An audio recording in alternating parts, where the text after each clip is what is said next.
citizen consensus, a breakdown of a national order and a constitutional order, a breakdown of a governmental order.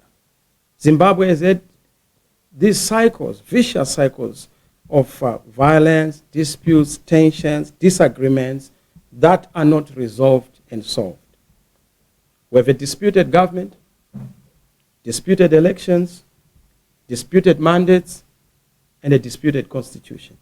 The citizens are treated as subjects where they are supposed to be treated as citizens. Citizens have been stripped of their dignity, sovereignty, and their collective security. We have engaged the regional board, SADC, and other stakeholders with a view to end our problems and chart a new course for prosperity, a fresh start. We remain vigorously seized with the mandate you gave us as the people of Zimbabwe to unite the nation and create opportunities for all. We are acutely aware that if we want to progress and prosper as a nation, we must abandon the politics of the past and embrace a fresh start and a clean start. For the past 2 years, I've been in engagement with the SADC Executive Secretariat to try and find solutions, because we took our matter to SADC for obvious reasons, because our courts in this country had a blocked route. So SADC was supposed to be another avenue to give us the same remedy we saw sought in our own domestic jurisdiction. But unfortunately, because the chairman of SADC was a disputed individual, so that stalled processes. But we still continue because we believe that the issue of elections that are disputed in Zimbabwe is not resolved. Even if it takes 5 years, 10 years, 20 years, we still have to go back to correcting the process flaws that we have. I'm clearly aware that some of you are saying, let bygones be bygones.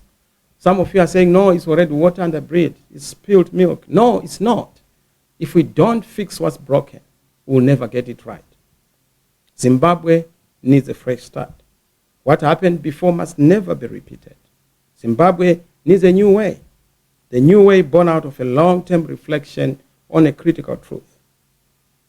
The challenge of our politics is that the alternative has for a long time been built on the rotten, compromised, exhausted, and sterile past.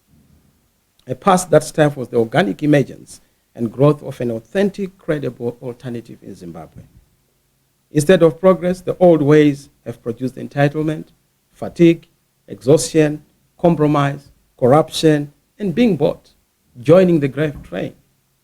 People literally chasing titles and entitlements instead of pursuing the agenda of transformation. Such foundations cannot sustain a credible alternative. This is why Agenda 2026 is about a clean break from the mistakes and missteps of the past. It is a commitment to reimagine Zimbabwe and to rebuild a nation on democratic values, constitutionalism, competence, compassion, a fresh start that means we are rejecting fear, violence, corruption, selfishness, greed, and exclusion, embracing ethical leadership, accountability, and citizen service. This agenda is not about personalities. It's not about individuals. It is about the collective. It is about the citizens. It is not about political parties either, but about citizens, about a movement that embraces all citizens. It is not about positions. It is about purpose. It is not about whatever we have seen, the recycling of the old, but the renewal of the citizens and their governance agents. And this is why we have identified 5 critical issues for this year as the agenda. The first one is we are building a new national consensus across the whole country as number 1. A new national consensus entails what we want to see with the citizens, for the citizens, about the citizens. Citizens need a unit of action, a unit of direction, and of course a unit of destiny and destination. Unit is not imposed. It is built organically from below through communication, connection, conversation, consultation, and consensus. We are reawakening and exhorting citizens to define a new national consensus anchored on the citizens, not a small elite of politicians, opportunists, and careerists who just want to fly to parliament or fly to local authorities or to fly to state house without clearly answering the fundamental and central questions affecting our country. what Zimbabwe we want, how we want it. That is the process and the destination. That unity is grounded in oneness. We fall together, we fail together, or we rise together. We are one nation, one vision, one future, one success, and even in circumstances of failure, one fall. There is no separate destiny for a few and for another.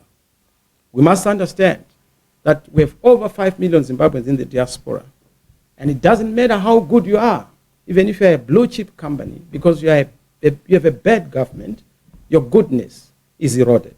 You are a good citizen, but with a bad leadership, the ultimate is that your gains are negated. So the key agenda for this year is going to be to unite all progressive forces around this new national consensus, built on forgiveness, peace, healing of wounds, and oneness. That is our agenda. That is the basis of an everlasting national reconstruction and reconciliation. Number 2, we are going to be reclaiming citizen agency and leadership. Let the citizens lead. Apart from understanding that we need oneness and the collectiveness, the togetherness, the movement together, we need to make sure that we reclaim citizens' role and agency. True transformation begins with you, the citizens. We need to be cultivating an awakened, conscious, and responsible citizenry. Citizens who understand their agency, their role, their responsibility in shaping the destiny of a nation. Real change is not delivered by politicians. Real change is delivered by citizens. It is built and defended and supported by the citizens themselves. We are building that agency. We are going to make sure that we do everything practically possible to act, mobilize, organize, recruit, conscientize, educate, and sustain so that information flows to every platform, every forum. According to our understanding, every corner must be reached so that grassroots mechanisms are indeed organic and are also activated in a mass-based way. We aim to build a nation of leaders, not followers, where every citizen is responsible for shaping their destiny. Citizen agency is going to be one of the critical elements as we build this important platform. Clearly, we need a movement, not just a political party. A movement is broader in cause. A movement is deeper in issues. A movement is more galvanizing for all the people to fight, not for positions, titles, or entitlements, but to fight for a functioning economy and a working country and institutional dignity. So that message must be spread so that there is stewardship across the board, even in communities. This year, because we are talking about leadership of the citizens, we're also going to emphasize action around the environment. Our environment, our resources have been decimated, plundered, and looted. We need to make sure that we go back to that paramount responsibility as citizens. The wealth of our nation must be protected. We are seeing our mountains being decimated. We are seeing our rivers being destroyed. We have seen even our forests being destroyed. We must defend our environment and our resources. Yes, we need to exploit them, but exploiting is not destroying. There's no exploitation that engenders destruction because we have future generations to protect and prosperity. So it's going to be one of our major issues as we go forward in terms of citizenship, leadership, to make sure that there is also environmental stewardship in the country. Number 3 agenda is preparing for the next government. Our strategic pivot and ultimate endgame is to form the next government, a citizens' government, supported by all citizens. So we are preparing for that government.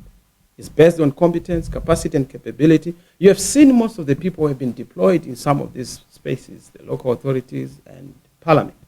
Some of them, they are guided by nothing but greed. And that is what we must fight. This phase is about readiness to govern, from a movement to a government, from the street to the state.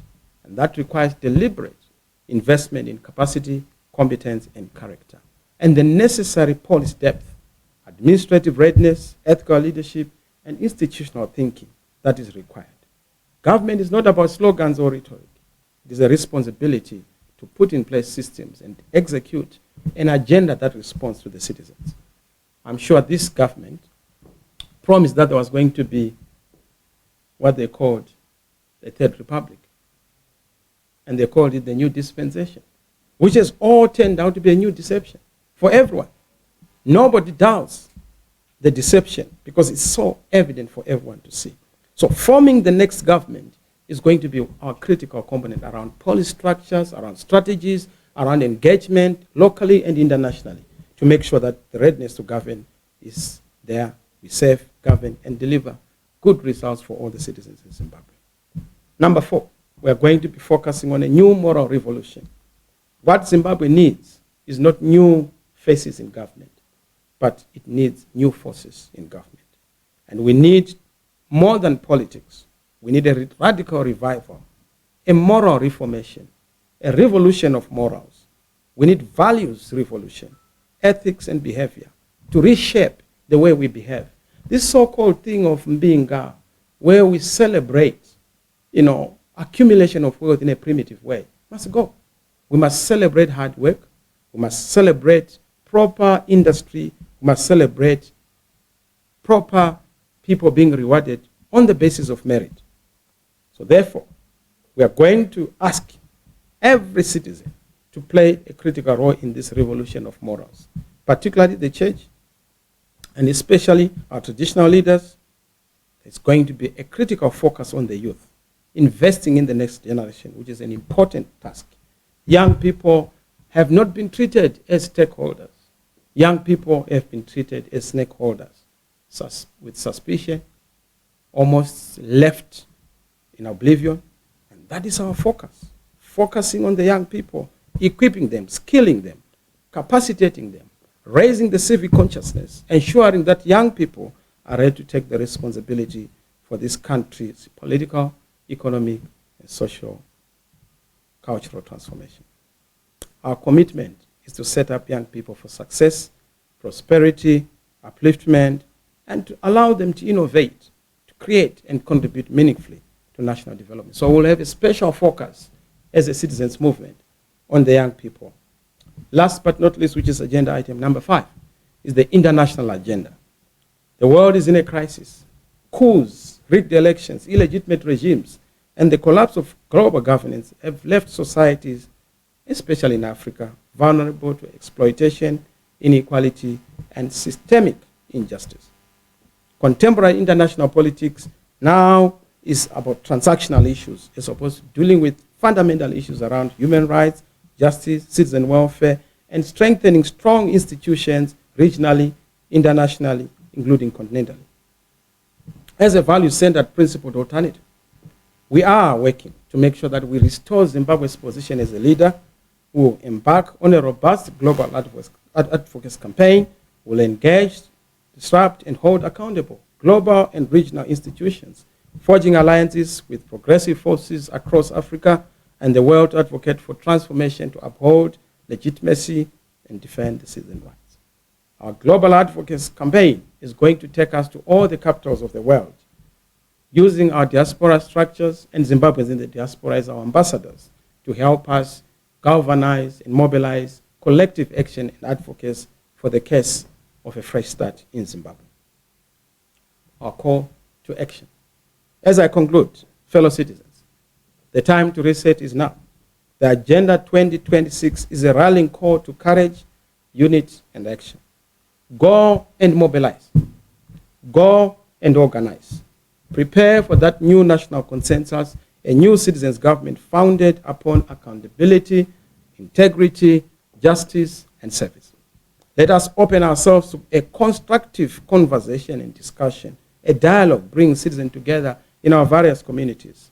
After all, we are one people. We call on all citizens to mobilize, organize, and join the new way for a new great Zimbabwe for everyone.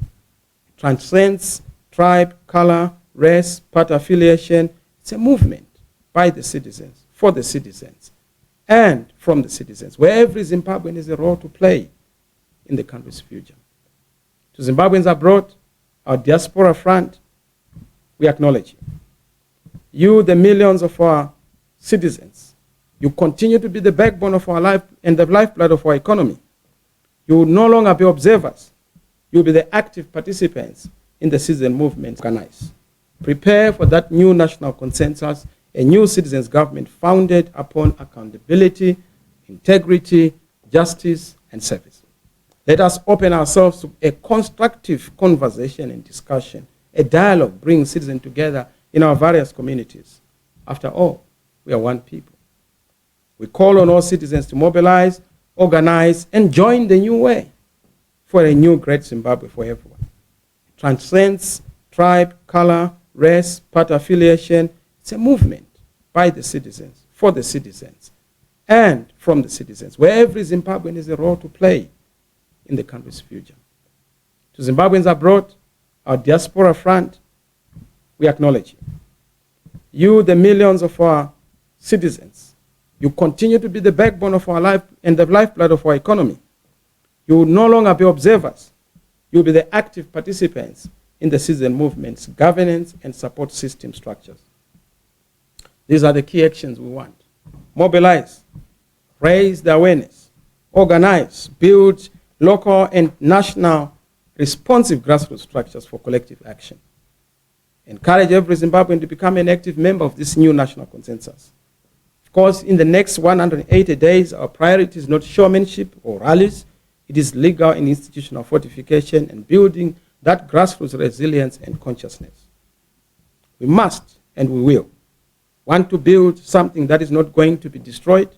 That's why we are entering into a season of foundational groundwork, a period of grassroots strength, Oche Coach, Dandemutant, Zeve Zeve, spreading the message. I know they are Debele equivalent for those, and we will have them in our communities, and we'll send them across the nation. Let us rise together peacefully, purposefully, patriotically to reclaim our future. Zimbabwe can and will work again. The new dawn, the fresh start begins with us. In due course, I'll be announcing an executive program of action that will fulfill this agenda. I want to thank all the Zimbabweans who have continued to support us from across the political divide. We actually have more supporters in ZANU-PF because citizens are not divided by parties, though of course politicians want to divide people on the basis of politics. The church, we appreciate you. Business community, trade unions, labor, students, young people, women's groups, we appreciate you. Marginalized groups, we see your engagement and we appreciate it. Your feedback is appreciated. Over the festive holidays, I've been going around the country, meeting with people, hearing what they are saying, traditional leaders, emphasizing that something must give. If you believe in that Zimbabwe, if you believe that Zimbabwe's days are yet to come and are not behind us, please come. Let us reason together. Join us. We need your expertise in policy, your local influence, your financial muscle to build that solid momentum that ensures that our moment comes and our message reaches the furthest and remotest parts of our beautiful country. The journey to a new great Zimbabwe begins. It does not start when we become a government. It starts with the foundation we lay today. And I thank you. Let the word go. Famba ine shoko. Hamba lomlayezo. In solidarity with all the citizens. God bless you. God bless Zimbabwe. I thank you. At Ratho Science, we believe your vehicle is a canvas for creativity. We start by capturing every detail, ensuring a perfect fit for your branding. We then meticulously measure every curve and contour. Our talented designers bring your vision to life with cutting-edge software. Next, the print. Using UV printers, stunning vinyl graphics that stand out on the road from our own industrial printers. With teamwork and dedication, we ensure every project is completed swiftly, efficiently, and on time. Transform your vehicle into a mobile advertisement with Ratho Signs. Our portfolio speaks for itself. Come and let's drive your brand visibility forward. Contact us today for a free quotation. Ratho Signs, tried and tested.